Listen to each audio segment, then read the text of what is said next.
pertama saya mengucapkan terima kasih karena semangatnya dan keterbukaan dan partisipasi dalam pelatihan ini. Dan saya kira kalau yang terakhir ini tadi paling mudah ya, karena dari hasilnya tadi kelihatan cara yang ada koreksi-koreksinya paling mudah. Tapi yang lain saya kira menjadi penting juga. Saya melihat antusiasmenya yang luar biasa. Ada beberapa yang tidak semangat, yang tidak apa-apa lah. Mana-mana itu suatu. Yang lain bekerja, yang lain diam, biasa. Ya. Tetapi kalau kita melihat, saya ingin mengingatkan, keberhasilan pelatihan ini tidak akan dilihat dalam seminggu 2 minggu. Keberhasilan ini baru akan kelihatan beberapa bulan ke depan kalau sudah diterapkan. Ya, kalau sudah diterapkan.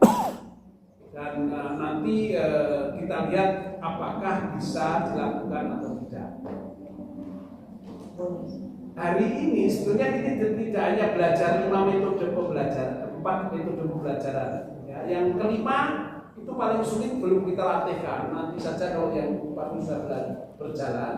Harapan saya nanti kalau kita membuat evaluasi setelah 2 atau 3 bulan, yang kelima yang analisis wacana kritis bisa dipelajari lewat online. Jadi nanti saya bisa bersedia waktu evaluasi sekaligus untuk memberikan yang metode yang kelima.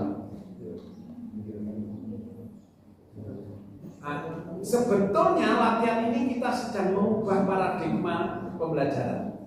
Selama ini sering dalam pembelajaran pusat pertanyaannya apa? Apa yang harus dimengerti, apa yang harus dihafal dulu. Mulai sekarang mari kita mengubah pertanyaannya menjadi masalah apa yang mampu dipecahkan oleh siswa. Jadi kita orientasi pertanyaannya mulai ke sana. Masalah apa yang bisa dipecahkan oleh siswa? Karena tujuan pendidikan bukan menghasilkan siswa yang pandai mengulangi jawaban guru, tapi menghasilkan orang yang mampu berpikir ketika menghadapi persoalan kehidupan. Maka 4 metode ini memiliki benang merah, yaitu logika abduksi mengajarkan bahwa siswa berani bertanya dan membangun hipotesis dari berbagai kemungkinan sebelum mengambil kesimpulan. Design thinking tekanannya mengajarkan bahwa solusi yang baik selalu dimulai dengan empati. Selalu dimulai dengan empati. Berpikir komputasional mengajarkan bahwa masalah besar dapat dipecahkan melalui memecah bagian-bagian kecil sehingga dapat diselesaikan secara sistematis. 5 langkahnya John Dewey mengajarkan bahwa keputusan harus lahir dari proses penyelidikan yang rasional. Jadi sebetulnya paradigma ini, 4 metode ini sedang membentuk satu profil guru, ya. Satu profil guru baru, yaitu apa? Yang pertama, guru bukan satu-satunya sumber jawaban. Ya, kita sudah tahu sendiri AI lebih baik daripada kita. Yang kedua, guru adalah fasilitator yang membimbing siswa menemukan jawaban. Fasilitator untuk membantu menemukan jawaban. Yang ketiga, profil guru bukan pusat pembelajaran, tapi siswa yang menjadi pusat pembelajaran. Yang keempat, guru tidak lagi hanya sekedar mengajarkan materi, tapi yang paling penting guru membentuk cara berpikir dengan 4 metode ini. Karena itu saya berharap nanti kelas-kelas di SMP dan SMA Nikolaus Lombok ini akan berubah menjadi ruang yang penuh pertanyaan, ruang yang penuh dialog dan diskusi, ruang yang penuh eksplorasi, ruang yang penuh refleksi dan kreativitas. Ya. Maka saya juga ingin mengingatkan bahwa perubahan tidak langsung besar. Perubahan itu mulai dari satu kelas, mulai dari satu topik, mulai dari satu proyek kecil. Ya. Syukur-syukur Anda mau kerjasama dengan guru lain.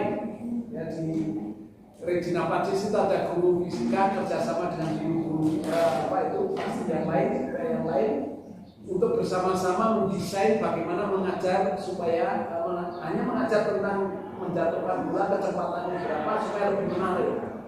Saya tanya persiapannya berapa lama? Kami bertiga menyiapkan 1 minggu hanya untuk satu materi. Awalnya memang seperti itu.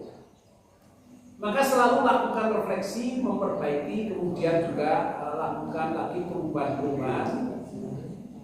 Maka kalau untuk implementasi ada 8 yang perlu kita perhatikan. Yang pertama, jangan mencoba menerapkan 5 metode sekaligus karena tidak mungkin. Mulailah dari salah satu dikuasai sungguh-sungguh. Ya.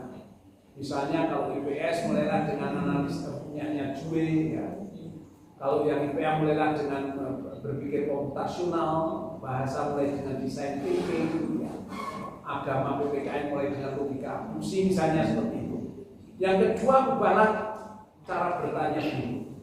Jangan atau kurangi, bukan jangan, kurangi pertanyaan apa definisinya. Semua ini sudah ada di AI.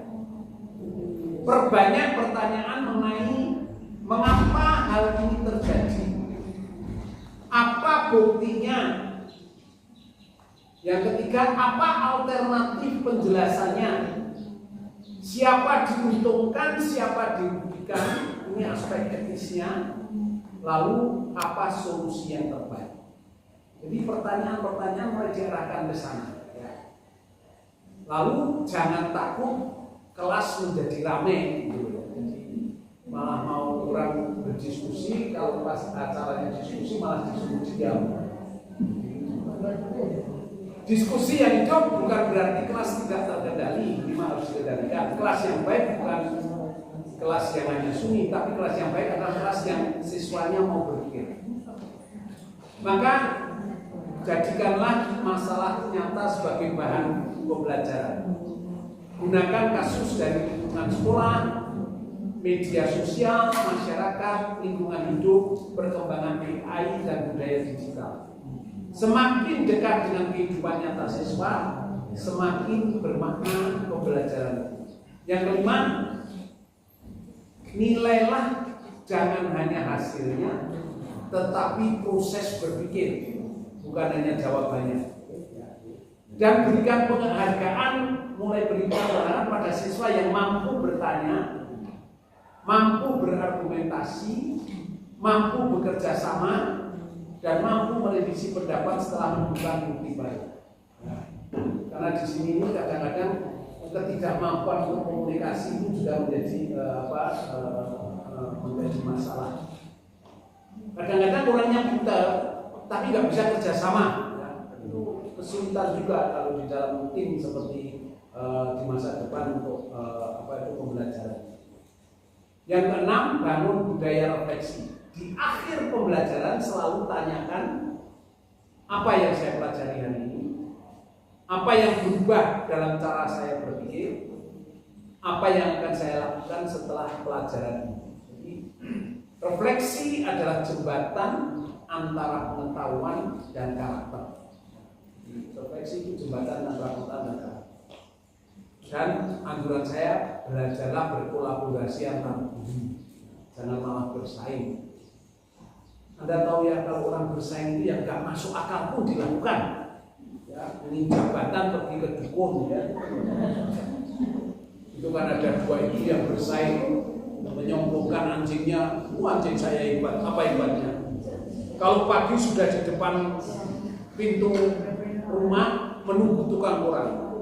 Begitu tukang korannya datang, korannya diambil dibawa ke saya oleh anjing saya. Ibu yang satu gak mau kalah. Saya tahu dari mana? Anjing saya cerita. Kalau orang bersaing yang nggak masuk akal pun dilakukan ya. Dan yang ke-8, jadilah teladan. Ya, seorang ahli sosiologi pendidikan namanya Pierre Bourdieu mengatakan, penyampaian nilai yang paling efektif adalah yang paling implisit. Penyampaian nilai paling implisit itu apa? Teladan. Jadi orang belajar dari teladan. Pada akhirnya siswa lebih banyak belajar dari siapa guru itu daripada apa yang dikatakan guru. Metode terbaik akan gagal bila guru tidak menjadi contoh. Sebaliknya metode sederhana akan berhasil bila guru hidup sesuai dengan nilai yang diajarkan. Maka saya ingin menutup pelajaran ini, ya, kita akan mengatakan sekolah yang hebat adalah yang menghasilkan anak-anak yang mampu berpikir jernih, berhati nurani, dan berani memperbaiki apa yang ada di sekitarnya. Dan berubah itu dimulai dari seorang guru. Ya. Perubahan dimulai dari seorang guru. Ya, itu pengaruh kita. Dan sebagai yang terakhir, selamat berkarya, selamat bereksperimen kita bersama, dan selamat menjadi guru yang bermanfaat. Amin.